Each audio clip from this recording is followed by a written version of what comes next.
నమస్తే, welcome to our channel. నేను సిరి. జగన్మోహన్ రెడ్డి గారికి వంగ గీత గారు షాక్ ఇస్తున్నారా? పవన్ కళ్యాణ్ గారికి జై కొట్టిన వంగ గీత గారు. మరి ఏంటి, ఏం జరిగింది? సో ఈ అంశాన్ని మనకు వివరించడానికి మనతో పాటు ఉన్నారు ప్రముఖ రాజకీయ విశ్లేషకులు సీతారత్న కుమారి గారు. నమస్కారం మేడం. నమస్తే అమ్మా. మనం ఇప్పుడు చూస్తున్నట్టయితే వంగ గీత గారు అయితే పవర్ స్టార్ పవన్ కళ్యాణ్ గారు అంటే జనసేన అధినేత పవన్ కళ్యాణ్ గారికి జై కొట్టినట్టు వార్తలు వస్తున్నాయి. ఇది జగన్మోహన్ రెడ్డి గారికి బిగ్ షాక్ అని అనిపిస్తుంది. సో దీన్ని అసలు మనం ఎలా చూడాలి? అంటే అది నేను జస్ట్ విన్నాను సిరి. ఆవిడ ఏమన్నారంటే జగన్మోహన్ రెడ్డి గారికి షాక్ లాగా ఆమె ఏమీ మాట్లాడలేదు. ఆమె ఏమన్నారంటే ఎలక్షన్స్ అయిపోయినాయి, ఏదన్నా క్రిటిసిజం చేసినా కానీ పొలిటికల్ క్రిటిసిజం అది ఓన్లీ ఎలక్షన్స్ వరకే ఉండాలి. ఏది హెల్దీ కాంపిటీషన్ ఉన్నప్పుడు ఏంటంటే క్రిటిసిజం ఓన్లీ ఎలక్షన్స్ ఓట్లు అయ్యే వరకు ఉంటుంది.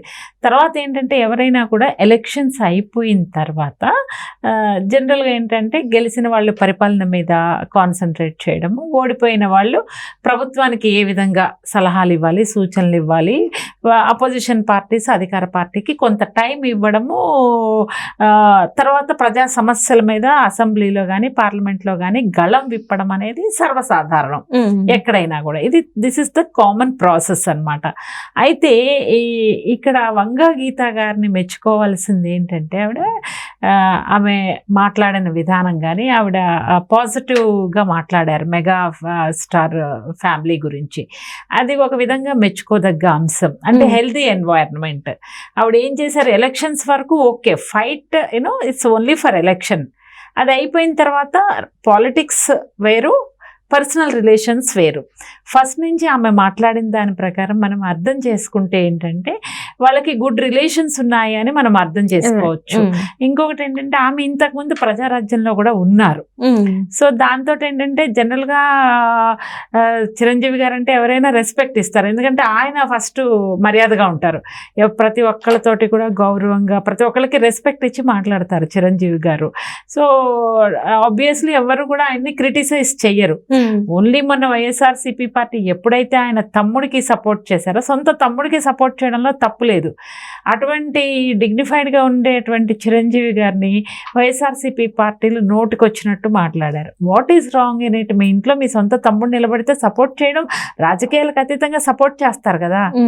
అయితే ఇక్కడ ప్రాబ్లం ఏంటంటే ఆయన ఫేమ్ ఉన్న యాక్టర్ కదా, బాగా ఫేమ్ ఉన్న యాక్టర్, ప్లస్ వాళ్ళ క్యాస్ట్ ఎక్కడ డైవర్ట్ అవుతారు అని భయంతో చాలా చులకనగా మెగాస్టార్ చిరంజీవి గారిని మాట్లాడారు వైఎస్ఆర్సీపీ నాయకులు.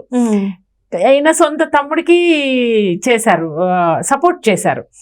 అయితే అలాంటి ప్రచారానికి కూడా ఏం వెళ్ళలేదు.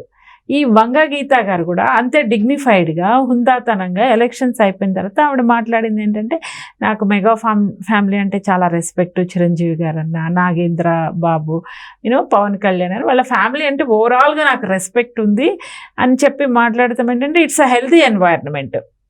అయితే ఎక్కడా కూడా మీరు చూస్తే కనుక వైఎస్ఆర్సీపీ పార్టీలో ఒక డిగ్నిఫైడ్ లీడర్గా కూడా మనం వంగ గీత గారిని చూడొచ్చు. అంటే when we compare with other leaders, మిగిలిన లీడర్స్ ఏవైతే ఉన్నారో ఈ నగరి ఎమ్మెల్యే వీళ్ళు ఉన్నారు కదా, రోజా, వీళ్ళంతా వీళ్ళతోటి పోలిస్తే she so very decent and dignified lady లాగానే మనం చూడాలి. ఎక్కడా కూడా చీప్ గా మాట్లాడతాం, తనను తాను దిగజార్చుకుని మాట్లాడినట్టు రోజా లాగా అట్లా కాకుండా ఎప్పుడు కూడా ఆవిడ కాంట్రవర్షియల్ ఇష్యూస్ మీద ఎప్పుడు వెళ్ళలేదు. ఆవిడ she did everything decent politics.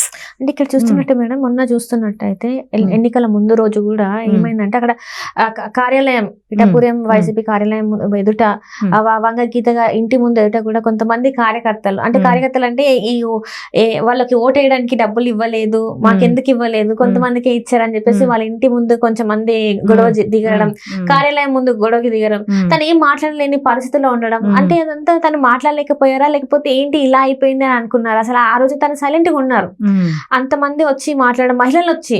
ఇంకోటి ఏంటంటే డబ్బులు ఇస్తాం, మీరు ప్రమాణం చేసి చెప్పండి మా పార్టీకి ఓటు వేస్తామని చెప్పి ఓటు వేయండి అని చెప్పేసి వైసీపీ నేతలు అక్కడ వాళ్ళు అడగడం, ఇవన్నీ మరి ఏమనుకోవాలంటారు? అంటే ఒకటి ప్రజలు ఎట్లా అయిపోయారంటే అమ్మా, డబ్బులు ఇవ్వాలి డిమాండ్ చేసి తీసుకునే స్థాయికి ఎదిగిపోయారు డబ్బులు ప్రజలు కూడా. అంటే అందరూ అని నేను అనను, ఎవరైతే డబ్బులు తీసుకుని ఓటేస్తున్నారో వాళ్ళు ఏంటంటే బహిరంగంగా అదేది తప్పు కాదు, అది మా హక్కు, మేము మీకు ఓటేయాలంటే మీరు మాకు డబ్బులు ఇవ్వాల్సిందే అనే స్థాయికి రాజకీయ నాయకులే దిగజార్చారు. అది చాలా ప్రజాస్వామ్యానికి సిగ్గుచేటది. ప్రజలు డైరెక్ట్గా డబ్బులు అడుగుతున్నారంటే అసలు ఈ స్థితి ఎందుకు వచ్చింది? అసలు రాజకీయ నాయకులు డబ్బులే ఇవ్వకపోతే ప్రజలు కూడా ఎక్స్పెక్ట్ చేయరు కదా.